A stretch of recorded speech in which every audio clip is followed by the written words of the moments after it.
Assalamualaikum warahmatullahi wabarakatuh. Kami dari kelompok 2 ingin menjelaskan strategi mengatasi ancaman berdimensi sosial dan budaya. Saya atas nama Bagus Ariseto. Saya atas Muhammad Rabiul Awal. Saya Muhammad Akil Al-Qaudi. Saya bersama Muhammad Nur Ramadan. Menjadikan nilai-nilai Pancasila sebagai filter. Selain klaim kebudayaan, masyarakat Indonesia harus menghadapi masuknya nilai-nilai budaya Barat. Masyarakat tidak dapat menahan masuknya nilai-nilai budaya Barat melalui arus globalisasi. Akan tetapi, masyarakat dapat memilih untuk menerima atau menolaknya. Tidak semua nilai-nilai budaya Barat dikembalikan dapat diterima. Contohnya, kedisiplinan yang tinggi dapat ditiru, tetapi gaya hidup konsumtif dan pergaulan bebas harus dihindari. Untuk menghindari nilai-nilai budaya Barat yang bersifat negatif, masyarakat harus menjadikan nilai-nilai Pancasila sebagai filter.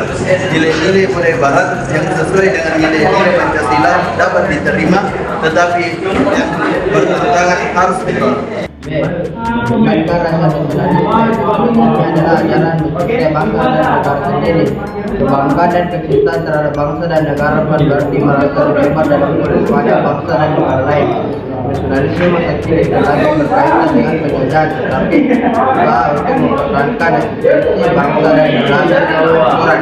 Nasionalisme dapat dilakukan dengan mempelajari kebudayaan yang berasal dari berbagai suku Indonesia. Yang kita nasionalisme terhadap budaya lokal dapat dilakukan melalui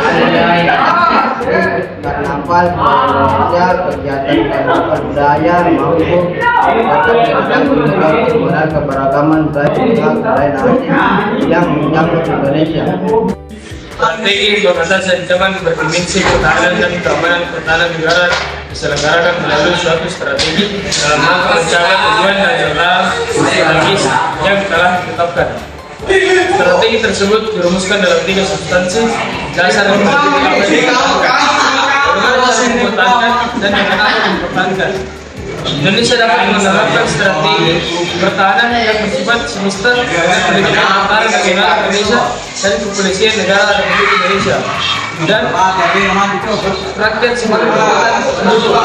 Pertahanan negara bertujuan menjaga dan melindungi kedaulatan negara, membuat wilayah NRI keselamatan sebagai ancaman. Untuk mencapai tujuan tersebut, kebijakan pertahanan negara dirumuskan dalam 5 sasaran strategis yang saling terkait. Kelima sasaran strategis tersebut sebagai berikut: A. Mewujudkan pertahanan negara yang mampu menghadapi ancaman. B. Mewujudkan pertahanan negara yang mampu menangani keamanan wilayah maritim, daratan, dan dirgantara. C. Mewujudkan pertahanan negara yang mampu berperan dalam menciptakan perdamaian dunia berdasarkan politik bebas aktif. D. Mewujudkan industri pertahanan yang kuat, mandiri, dan berdaya saing. E. Mewujudkan warga negara Indonesia memiliki kesadaran bela negara.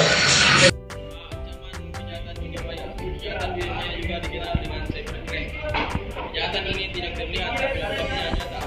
Menurut sebuah survei yang dilakukan oleh Teknologi sebanyak 5 pemilik usaha kecil dan menengah dari berbagai jenis industri di Amerika Serikat menderita kerugian sekitar $8.700 atau sekitar 950 juta rupiah akibat serangan kejahatan internet.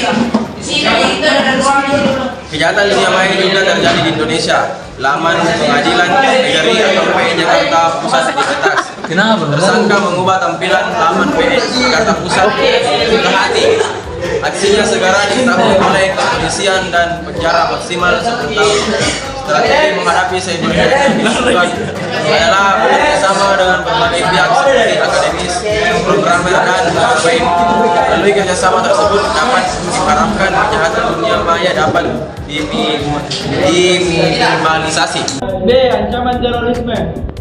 Strategi mengatasi ancaman terorisme dapat dilakukan melalui upaya-upaya berikut. 1. Membentuk Badan Nasional Penanggulangan Terorisme. 2. pengesahan undang-undang tentang anti terorisme. Pengesahan ini mampu memberikan dasar hukum bagi aparat negara melalui antisipasi maupun penanggulangan terorisme. Sebelum disahkannya undang-undang tentang anti terorisme, aparat negara hanya dapat memantau, tetapi tidak dapat bertindak sebelum aksi teror terjadi. Yang ketiga, memperkuat aparat negara agar pelaku terorisme tidak mudah memperoleh persenjataan maupun persembunyian yang aman. Ada dua aspek yang perlu diperhatikan dalam menangani aksi terorisme.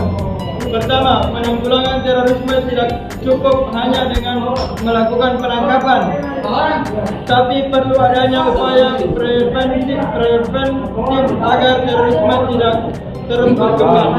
Kedua, penanganan terorisme harus menyentuh akar persoalan yang substansial, yaitu memutus ideologi dengan paham yang